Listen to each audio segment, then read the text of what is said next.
Hi guys, welcome to the Market Code Breakers. My name is Leon. I break down one different asset for you every single day, giving you the key levels and the key ranges that you need to pay attention to going into tomorrow's session. And yesterday I broke down gold for you, and based on the information that I gave you yesterday, we had a massive drop on gold, quite a substantial drop today. But based on the levels that I gave you, they gave you some key areas that you could have joined that trend with very little risk. Okay, so these are the key levels that the banks and institutions use. Now, something very important has happened on gold. Apart from the fact that it's dropped quite significantly, they have left signs that they want to go higher. Okay, now we do have a busy week with news. We have the FOMC minutes. We've got other things coming out. But they have shown signs that they want to go higher. So I'm going to explain to you what's going on with gold. Show you the trade opportunity that could have come from the levels that I gave to you in yesterday's video. And then I want to talk a little bit about the NASDAQ. So I'm going to break down gold, and then I'm going to give you some key levels and key areas on the NASDAQ, because something important has been happening on the NASDAQ as well. And I wanted to bring that to you. A little bit unclear, but I'll explain what I'm expecting to see going into tomorrow's session. So let's get into the gold first of all, guys. So this is the gold chart. And let me just remove these. I'm not quite sure what this is or what this is. Okay, so when I gave you these levels yesterday, gold was at this top end of this range. Gold at the start of the market open was up in this region. Now, these are the ranges that the banks and institutions use, right? And when they play these ranges, they always complete them, right? So that, what I mean by that is you will see them playing a range, and they'll go from top to bottom to middle to high to middle to bottom, and they'll completely play a range. Now, what happens in specific circumstances, like I'm showing you right now, and it happens often, and I talk about it a lot with the NASDAQ, and I was talking about it all last week, that the NASDAQ is going to climb. They've shown signs that they've got unfinished business, and the NASDAQ kept climbing, and every day I was saying the same thing. They're showing more signs of unfinished business. They're showing that same sign on gold today, right? And what happened in the Asia session, I gave you these ranges. I gave you this orange range, I gave you this blue range, maybe I gave you this green range because I thought, maybe price goes up. I give you this blue range and this purple range, okay? Now, in the Asia session, they broke up to into this orange range, and you can see how many times they played around at the midpoint. But they didn't complete the range. That means they didn't get to the highs of this point. Now, what happens in these instances, when they leave things incomplete on the charts, they will move aggressively away. And I keep talking about it, guys. Watching in any of my previous videos, lots of my previous videos I talk about it, where I'm expecting them to move aggressively away because they've left incomplete business. And that's exactly what they've done today on gold, right? They've moved aggressively away. Now, the places that you could have joined this move, you could have been in straight from the highs because of the rejection of this midpoint. That would have been a good place of entry based on these levels that I gave you. Another point of entry would be again after we reacted from the highs of this blue range. We couldn't get above the midpoint of this one. We started to break down again. That would have been another point of entry on this short move. I didn't give you these lower ranges, but I'm pretty sure these two ranges, they're not new ranges. If you go back and watch one of the previous videos that I've done about gold, I gave you these ranges in for gold. So if you did have them, if you was following gold from last week when I gave you these levels, or maybe in the week before, that these levels still came into play today. So you could have taken, after we broke down, we got so close to the bottom of this green range, we finally broke down, we hit the bottom of the green range. That would have been a great time to take a long. And again, if you wanted to join the short based on the levels that I gave you, we broke down from this purple range. That's them saying we don't want that purple range. We broke down to the highs of this green range, again saying we don't want that green range. They went back up and they confirmed for a second time, no, we don't want that purple range, with this very perfect wick touch. Very perfect wick touch. That would have been your signal. Perfect entry, and the move that you would have got from that, well, like I say, guys, the move of the day comes from these levels all the time. Yeah. If the move of the day starts and it started from a level that I haven't give you, it's because it got to a region where I didn't expect price to get to in one particular day. But nonetheless, on the levels that I gave you yesterday, the move of the day was there. It was there to be taken. So they've left unfinished business on the charts, guys. So what I'm expecting to see, like I said, we've got a news-packed week, and I haven't had a full look at what the news is. I briefly looked at it earlier, but I know we've got some big news coming out this week.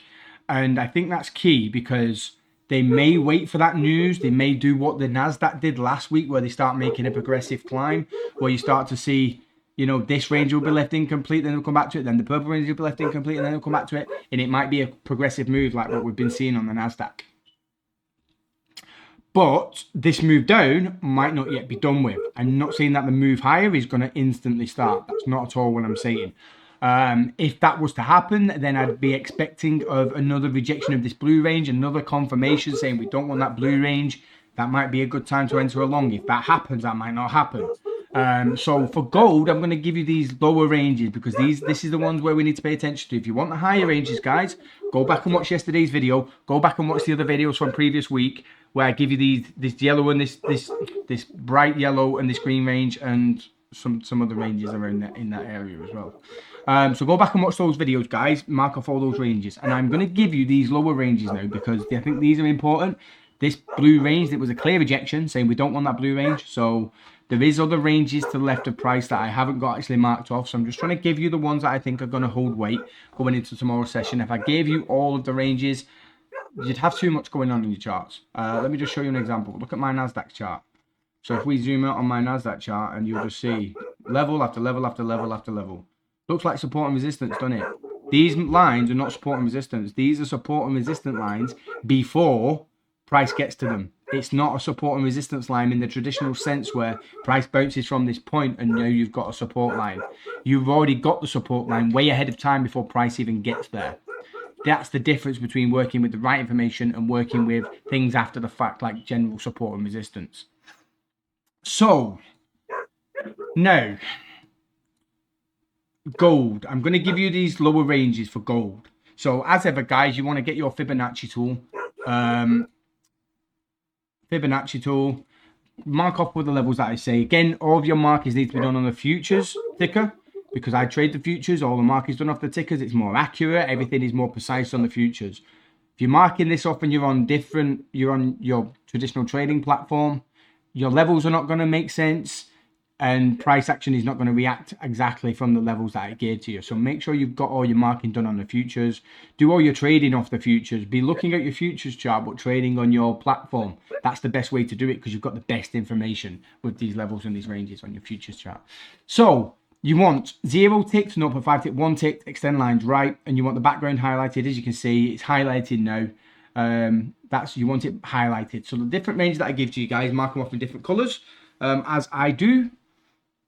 Now, this blue range starts from the highs of 2,616.8 down to the lows of 2,608.4. I don't really think this blue range is going to get played. If it does, you've got some key levels there you might get reactions from. But I kind of want to see another confirmation that they don't want to play it, so we might get a reaction from the highs on that one. So pay attention to that. But again, if we get a reaction from the highs on that one, it might not mean that they're done with it. They might come back up to this one and then react and then go into it like they did here, where they said, where was it? There was one. Oh, yeah. And they broke down to this green range. They said, we don't want it. They came back up, rejected this, broke into it. So just be careful. You know, that could happen, but it might be a good place that you might get a reaction from. So just pay close attention to that level. Now, this range is the range that price is going to be opening when the market opens in this region. So I'm going to give you this range as well, and it starts at 2,631.1 down to the lows of 2,622.6. And what else have we got here? This blue range I'm going to give you, and I'm going to give you this orange range as well. Then you've got these few ranges here. We might get some range bound action. You know, they might consolidate in this area. If they do start to consolidate, these are areas where you'll probably likely see reactions from, and it'll probably just bounce between level to level to level to level to level, as it does all day. But that's just where you might not get any breakouts like you've had, like we had today. We might do. The price might continue down. Who am I to say that it won't? If price was to continue down, you know, they've already reacted from this. If it was to get lower than this, I'd be expecting a retrace to it to confirm they don't want it, and then price would shift down. Things like that you need to pay attention to. That's if price is going to continue down. I'm not personally expecting that, but You know, I'm not a crystal ball. I can't tell you exactly what the market makers are going to do. But these ranges will give you a good indication of what they want to do. So I'll give you that blue range. Or did I not give you that blue range? I'll give you again just in case, right? 2641.9 down to the lows of 2627.4. And I'm going to give you this orange range as well. And it's 2645.5 down to the lows of 2632.2. And I'm going to give you this purple range as well, just in case price breaks above this one and starts reacting somewhere in this region. So the highs of this range start at 2657.7 and the lows of this range is 2649.3. No, 2649.4.5, give or take one tick. Try and keep it accurate to the things that I tell you guys. Make sure it's on the futures chart because that's where you will see the best reactions. And if it's inaccurate slightly, and you want to see it touch perfectly, if it's inaccurate, you might not get that touch, so you might miss an entry, you might miss something. So the NASDAQ.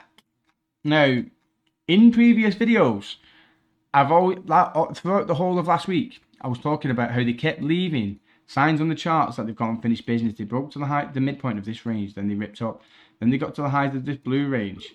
Again, they got to highs of this blue range again on the Friday session, and then come Sunday, they broke up into these higher regions, as I said that they would, based on the information that they leave in finished business on the charts. Now, NASDAQ is critical right now.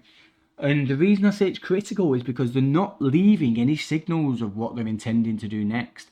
Because you'd say, okay, well, they've reached the midpoint of this purple range, Leon, but they never did. They never touched it. They never touched it.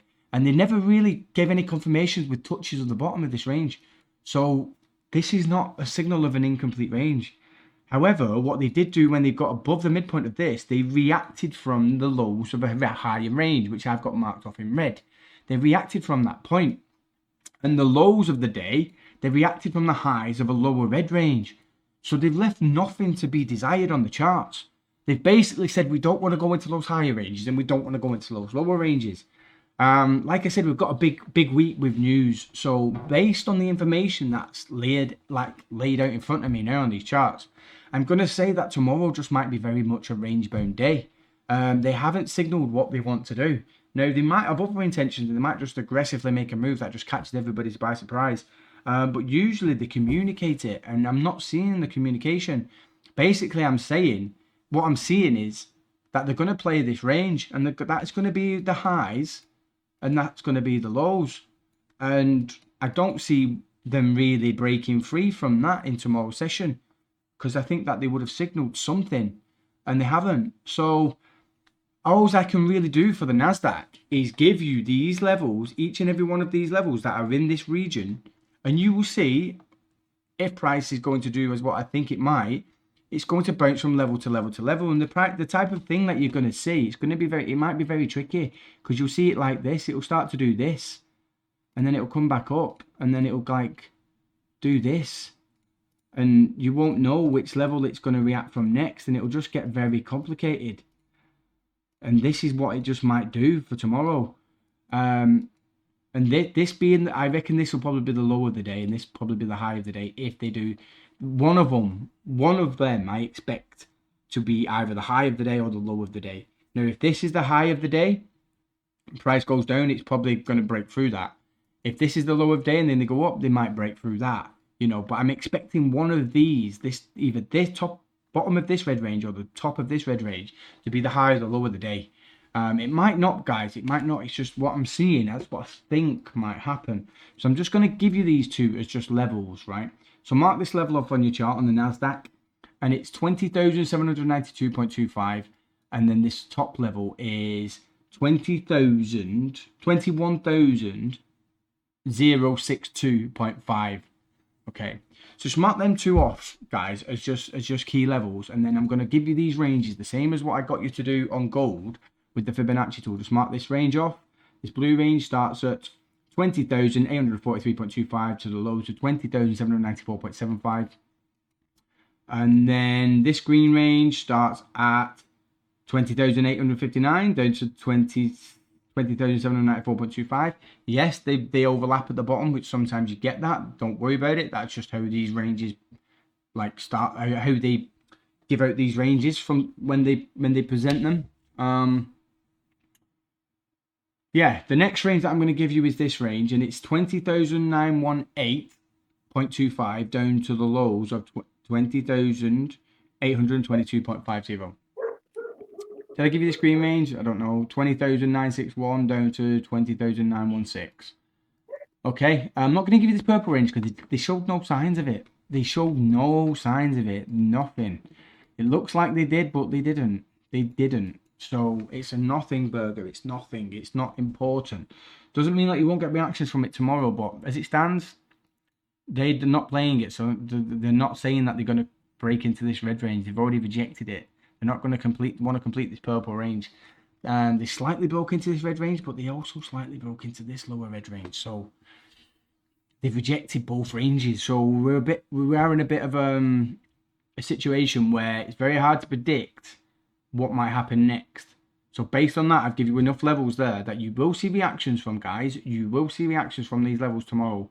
How good those reactions are, how long they last for, I don't know.